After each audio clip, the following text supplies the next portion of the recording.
Hi friends, welcome back to our YouTube channel. ఇప్పుడు మనం ఈ వీడియోలో పిండి వడియాలు ఎలా పెట్టుకోవాలో చూద్దాం. ఫస్ట్ మనం పిండి వడియాలు పెట్టుకునేటప్పుడు మనం ప్రాసెస్ అనేది ముందు రోజు నైటే స్టార్ట్ చేస్తాం. ఫస్ట్ ఒక గ్లాస్ అయితే ఒక గ్లాసు, 2 గ్లాస్ అయితే 2 గ్లాసులు.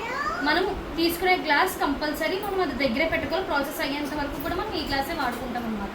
సో నేను ఇవాళ ఒక గ్లాస్ ఆఫ్ బియ్యం తీసుకుంటున్నాను. మనం ఏ టైప్ ఆఫ్ బియ్యం అయినా తీసుకోవచ్చు, కాకపోతే రేషన్ బియ్యం తీసుకుంటే వడియాలు కొంచెం క్రిస్పీగా వస్తాయి.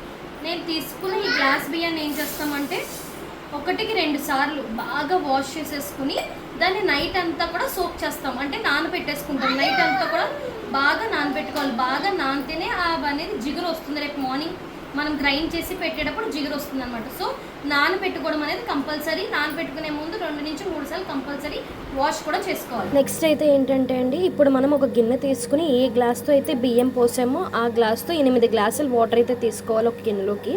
సో నెక్స్ట్ ఏం చేస్తామంటే మనం ఏ గిన్నెతో వాటర్ అయితే తీసుకున్నామో అవి స్టవ్ మీద పెట్టేసి మనకు కావాల్సినంత ఉప్పు వేసుకుని దీన్ని మనం ఎసరు మరిగించినట్టు మరిగించాలండి. అంటే బియ్యం వేసేటప్పుడు ఎసరు ఎంత బాగా మరిగిస్తాం అలా అయితే మరిగించాలి.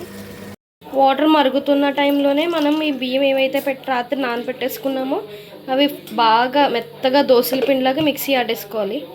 ఈ పిండి మిక్సీ ఆడుతున్నప్పుడు కూడా మనం ఏ గ్లాస్తో అయితే తీసుకున్నామో మొత్తం బియ్యం అంతటికి కూడా ఒక గ్లాస్ మళ్ళీ ఎక్స్ట్రా కలుపుకుంటూ మిక్సీ చేసుకున్నప్పుడే మనం ఆ వాటర్ కలుపుకుంటూ మనం మిక్సీ చేసుకోవాలి.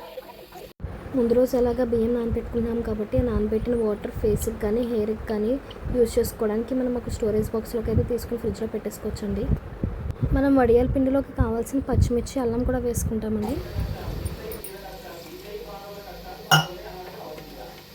కొంచెం వాటర్ మరిగిన వెంటనే మనం ఇందులో కొంచెం సగ్గు బియ్యం కూడా వేసుకుందామండి. అలాగే టేస్ట్ కోసం జీలకర్ర. ఇప్పుడు ఈ వాటర్ అనేది నేను చెప్పాను కదండి, బియ్యం వేసేటప్పుడు ఎసరు ఎలా మరుగుతుంది అలా బాగా మరిగిపోవాలి. మరిగిపోయిన తర్వాత మనం ఆడి పెట్టుకున్న పిండి ఏదైతే ఉందో అందులో మిక్స్ చేసేయాలన్నమాట. సో ఇక్కడికి మనకు వాటర్ అయితే బాగా మరిగిందండి. మనకు ఏ విధంగా అయితే కావాలో అలా మరిగింది. చూసారా, వాటర్ బాగా పొంగులు వస్తుంది.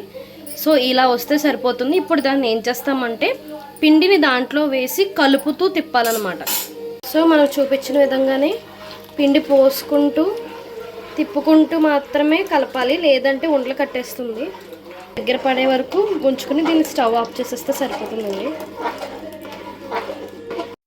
ఒక 2 to 3 మినిట్స్ పిండి వేసేసాక కలిపినట్లయితే ఉండలు కట్టకుండా కూడా ఉంటుందండి. ఇప్పుడైతే మనకి మ్యాక్సిమం పిండి రెడీ అయిపోతున్నట్టే. చూసారా, బబుల్స్ వస్తున్నట్టు వస్తుంది. అలా వచ్చినట్లయితే పిండి అనేది మనకి వడియాలకి రెడీ అయిపోయినట్లే. అలా వచ్చిన ఒక 1 మినిట్కి మనం స్టవ్ కట్టేసుకుంటే సరిపోతుందండి. రెడీ అయిపోయిన పిండిని ఎండలో ఒక ప్లాస్టిక్ కవర్ వేసేసి దాని మీద వేసేసినట్లయితే సరిపోతుందండి.